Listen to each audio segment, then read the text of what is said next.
Kremlin का मानना है कि निजी सैन्य कंपनी एवगेनिया के नेता, जिसे पुतिन का रसोइया कहा जाता है, के परिसमापन के बाद रूस में एक नए सैन्य विद्रोह का खतरा है।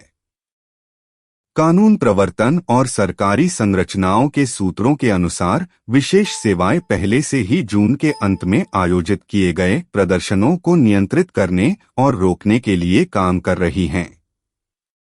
मॉस्को से 200 किलोमीटर से भी कम दूरी पर आने वाले टैंकों ने व्लादिमीर पुतिन पर एक अमिट छाप छोड़ी, जिन्होंने 2 दशकों से अधिक समय तक शासन किया है।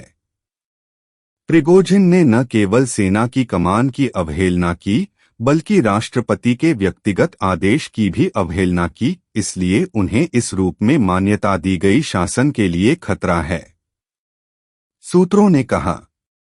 उनके मुताबिक क्रेमलिन पुतिन के पूर्व शेफ की निजी सैन्य कंपनी को उसके मौजूदा स्वरूप में संरक्षित नहीं कर पाएगा, इसलिए इसे भंग कर दिया जाएगा।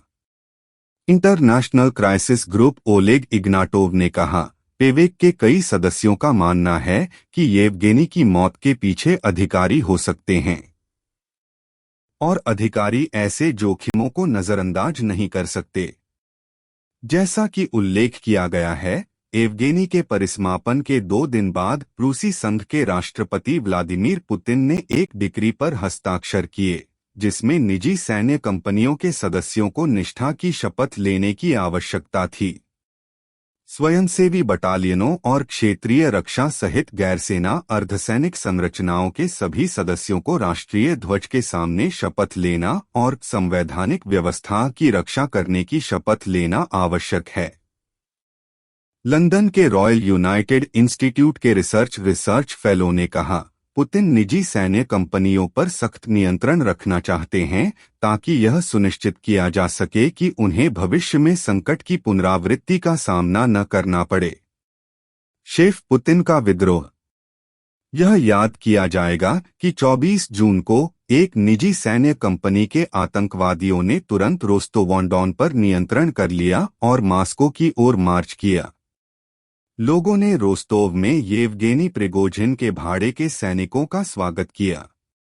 पुतिन स्वयं और उनका दल मॉस्को से भाग गए। बेलारूस के राष्ट्रपति अलेक्जेंडर लुकाशेंको द्वारा कराए गए एक समझौते के परिणामस्वरूप विद्रोह को दबा दिया गया था। टवर क्षेत्र में प्रिगोजिन के विमान की दुर्घटना। 23 अगस्त को 10 लोगों के साथ एक एम्ब्रेयर लिगेसी 600 विमान रूसी संघ के टवर क्षेत्र में दुर्घटनाग्रस्त हो गया। रोसावियात्सिया ने सभी यात्रियों के नाम प्रकाशित किए, इसमें प्रिगोजिन, कमांडर दिमित्रो उत्किन और कई अन्य भाड़े के सैनिक थे। बाद में रूस में उनकी मौत की आधिकारिक पुष्टि की गई।